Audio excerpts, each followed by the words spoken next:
J'ai appris cette recette et maintenant tous ceux qui y goûtent souhaitent la savourer.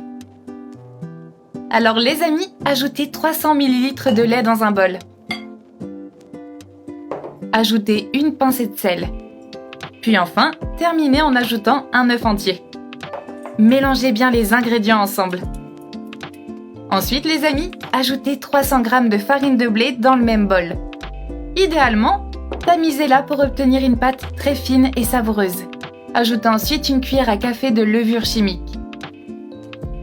Voici le point et la texture idéale de la pâte. Ici, c'est très liquide. Maintenant, couvrez votre bol avec du film plastique.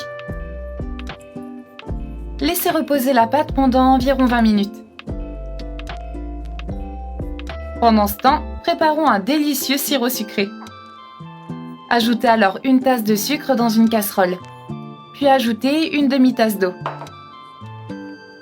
Ensuite, allumez le feu à basse température.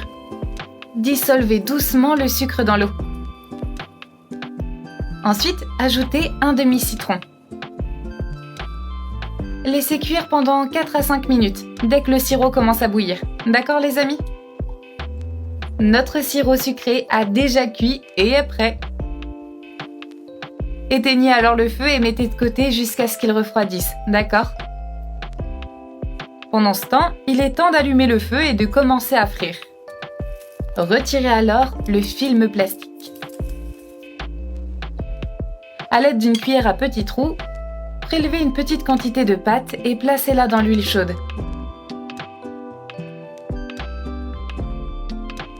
Comme ceci les amis, vous voyez?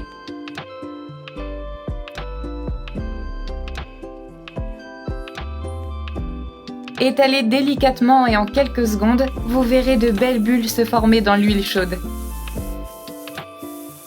Réglez le feu de la poêle à feu moyen. Les amis, ne mettez pas trop de pâte pour ne pas gêner la friture, d'accord? C'est ma partie préférée de la recette. Cela est super joli et très amusant. Remuez pour faire bien frire les boules. Après la friture, retirez les boules de pâte. Je vais les mettre dans un bol avec un peu de papier absorbant. On les place dans un bol pour éliminer l'excès d'huile. Voici le résultat après la friture de la pâte. Qu'en pensez-vous?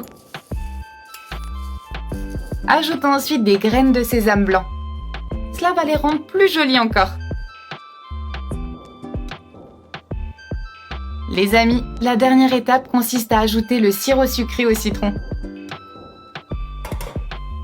Remuez à nouveau pour mélanger les ingrédients. Ajoutez plus de graines de sésame si vous le souhaitez, d'accord? Cet ingrédient est facultatif. Ajoutez-le à la recette uniquement si vous l'aimez. Voilà les amis, qu'en pensez-vous? On essaye?